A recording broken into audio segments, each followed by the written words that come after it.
So hello, hi, क्या हाल चाल everyone? My name is Gautam Lakhani and I welcome you all to Restart with Motion. So guys, आज के इस video में हम लोग कंप्लीट ज्योग्राफी डिस्कस करेंगे, दैट टू इन 10 मिनट्स, यानी कि 10 मिनट के अंदर ज्योग्राफी के जो most important most repeated questions है उनको मैं तुम्हें बताने जा रहा हूं ताकि तुम्हारे 20 नंबर जो है एकदम पक्के हो जाए। तो देखिए चलते हैं सबसे पहले चैप्टर रिसोर्स एंड डेवलपमेंट की तरफ। तो जब बात आती है रिसोर्स एंड डेवलपमेंट की, इस चैप्टर का रिसोर्स प्लानिंग वाला जो पोर्शन है वो काफी ज्यादा इंपॉर्टेंट है। अक्सर यहां पर हमें जो है क्वेश्चन आता हुआ इस टॉपिक से देखने को मिला है कि भैया रिसोर्स प्लानिंग क्या है, क्या इंपॉर्टेंस है, कितने स्टेप्स में उसको करा जाता है।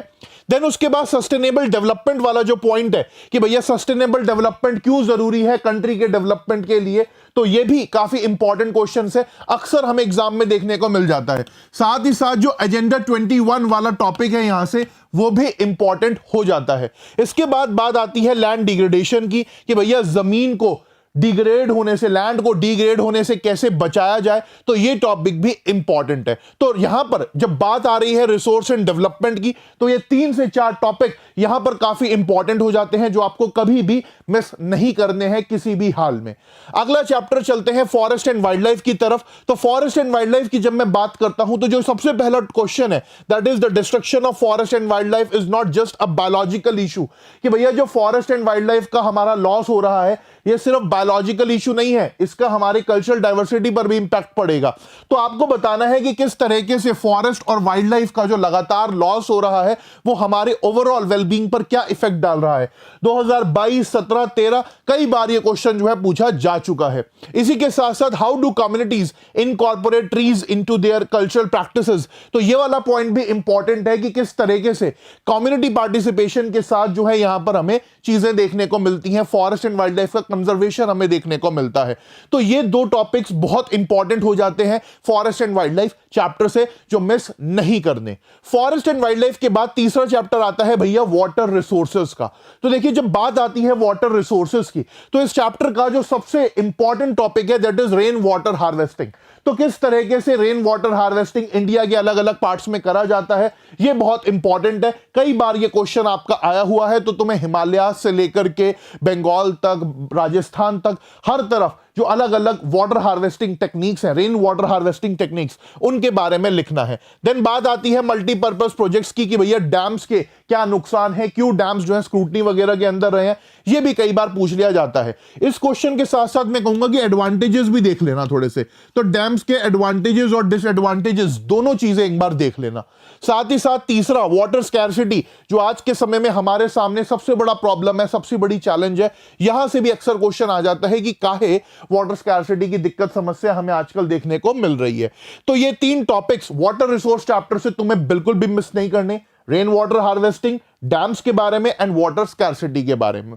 इसके बाद अगला चैप्टर आता है हमारा एग्रीकल्चर। भैया एग्रीकल्चर चैप्टर में आप लोग कई बार कंफ्यूज हो जाते हो कि सर इसमें क्या पढ़ें, किस पर ज्यादा ध्यान दें। तो देखो सीधी सी बात है, जो सबसे इंपॉर्टेंट टॉपिक है जो 2022, 19, 17, 15 कई बार पूछा जा चुका है, that is about the institutional and technological reforms जो एग्रीकल्चर की फील्ड में गवर्नमेंट ने करे हैं। यहां से हमें अक्सर क्वेश्चन आता हुआ देखने को मिलता है, तो तुम्हें ये अच्छे से आना चाहिए, टिप्स पर तुम्हारा होना चाहिए।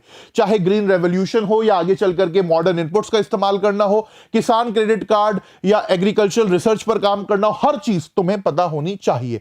देन जो मोस्ट इंपॉर्टेंट है, why is agriculture called the backbone of the Indian economy, कि भैया इंडियन इकोनॉमी में एग्रीकल्चर की क्या इंपॉर्टेंस है, यहां से भी कई बार क्वेश्चन पूछा जा चुका है। और एक ऐसा टॉपिक जहां से अक्सर क्वेश्चन आता है दैट इज क्रॉप्स की जो ज्योग्राफिकल कंडीशंस है वहां, यहां से 2 नंबर या 3 नंबर में कई बार क्वेश्चन पूछ लिया जाता है। एमसीक्यू तो आता ही आता है, तो ये ज्योग्राफिकल कंडीशंस इंपॉर्टेंट क्रॉप्स की तुम्हें थोड़ी सी पता होनी चाहिए। एग्रीकल्चर चैप्टर के बाद आ जाते हैं मिनरल्स एंड एनर्जी रिसोर्सेज पर।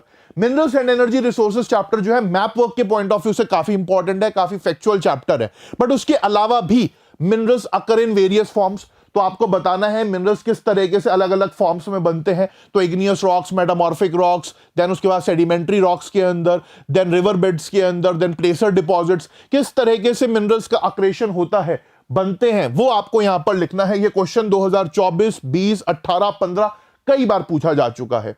देन आता है India has a fairly rich and varied mineral resources across different regions, तो भैया इंडिया में किस तरीके से अलग अलग रीजन्स में क्या कुछ जो है यहां पर हमारे मिनरल्स डिस्ट्रीब्यूटेड है, उसके बारे में आपको यहां पर लिखना है। एंड देन जो काफी इंटरेस्टिंग क्वेश्चन यहां से बनता है, energy saved is energy produced, कि भैया किस तरीके से हम एनर्जी कंजर्वेशन कर सकते हैं, कैसे रिन्यूएबल सोर्सेज ऑफ एनर्जी का ध्यान दें। तो ये जो क्वेश्चन है 2024, 22, 17 कई बार पूछा जा चुका है रीसेंट ईयर्स के अंदर। तो ये 3 टॉपिक्स, ये 3 questions mineral and energy resources chapter से बिल्कुल भी मिस नहीं करने, हमें एकदम टिप्स पर हमारे ये होने चाहिए। देन आगे चल करके most important chapter manufacturing industries. Manufacturing industries से कई बार हम देख चुके हैं कि भैया यहां से लॉन्ग क्वेश्चन यानी कि 5 नंबर वाला क्वेश्चन जो है अक्सर इस चैप्टर से ही हमें बनता हुआ देखने को मिलता है। तो मैन्युफैक्चरिंग इंडस्ट्रीज की जब मैं बात करता हूं तो देखो 2024 में भी यहां से क्वेश्चन आया था, that is the development process of India has experience transformation due to the significant influence of IT and electronic industry, की आईटी और इलेक्ट्रॉनिक इंडस्ट्री से भारत के अंदर क्या कुछ डेवलपमेंट में चीजें हुई। तो ये क्वेश्चन इंपॉर्टेंट है जिसमें आपको आईटी इंडस्ट्री और इलेक्ट्रॉनिक इंडस्ट्री की इंपॉर्टेंस के बारे में बताना है। देन जो एक बहुत इंटरेस्टिंग टॉपिक है 2023, 20, 19 में कई बार पूछा जा चुका है, agriculture and industry move hand in hand, तो किस तरीके से एग्रीकल्चर और इंडस्ट्री के बीच का रिलेशनशिप है वो तुम्हें यहां पर बताना है। देन जो एक काफी इंपॉर्टेंट क्वेश्चन है इस चैप्टर का 2023, 21, 18 कई बार पूछा जा चुका है मैन्युफैक्चरिंग सेक्टर की इंपॉर्टेंस के बारे में, कि किसी भी देश के डेवलपमेंट के लिए मैन्युफैक्चरिंग सेक्टर की क्या इंपॉर्टेंस है, या ये क्वेश्चन बैकबोन के तौर पर भी आ जाता है कई बार कि बताओ मैन्युफैक्चरिंग इंडस्ट्रीज बैकबोन कैसे है, तो ये भी इंपॉर्टेंट है। एंड देन लास्ट में आता है वही सस्टेनेबल डेवलपमेंट वाला, कि कैसे इंडस्ट्रियल पॉल्यूशन हमारा कहीं ना कहीं हो रहा है, उसे कैसे रोका जाए।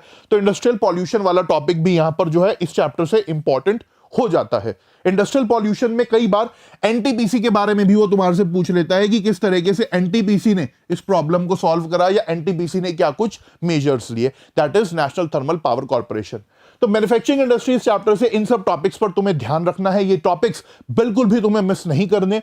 बाकी लाइफलाइंस ऑफ नेशनल इकोनॉमी के बारे में तुम सब जानते ही हो कि सिर्फ मैप वर्क इस चैप्टर से आ रहा है, और मैप वर्क की भी जब मैं बात करता हूं तो यहां से मैप वर्क के अंदर हमारा क्या आ रहा है भैया, एक तो हमारे आ रहे हैं मेजर सी पोर्ट्स, तो मेजर सी पोर्ट्स हम यहां पर कर चुके हैं ऑलरेडी, और मेजर सी पोर्ट्स के साथ साथ भैया आ रहे हैं major international airports, major international airports भैया। तो देखो यहां ऊपर कोने में यहां पर तुम्हें जो है लिंक आ रहा होगा, उस लिंक को जाकर के देख लेना। इस चैप्टर का कंप्लीट मैप वर्क हमने करा हुआ है, 1 नंबर का ही आएगा इस चैप्टर में से, 1 मार्क्स का ही मैप वर्क इस चैप्टर से आएगा, इससे ज्यादा नहीं आएगा। अच्छे से एक बार इसको देख लेना। तो ये था आपका कंप्लीट ज्योग्राफी जो हमने यहां पर डिस्कस करा, दैट टू अंडर 10 मिनट्स, और देखे इंपॉर्टेंट टॉपिक्स को। अगर कुछ भी डाउट है, कुछ भी दिक्कत परेशानी है तो कमेंट्स करके जरूर बताइएगा। बाकी आज के इस वीडियो को यहीं पर एंड करते हैं। Thank you so much everyone. Gautam Lakhani signing off. जय हिंद, जय भारत।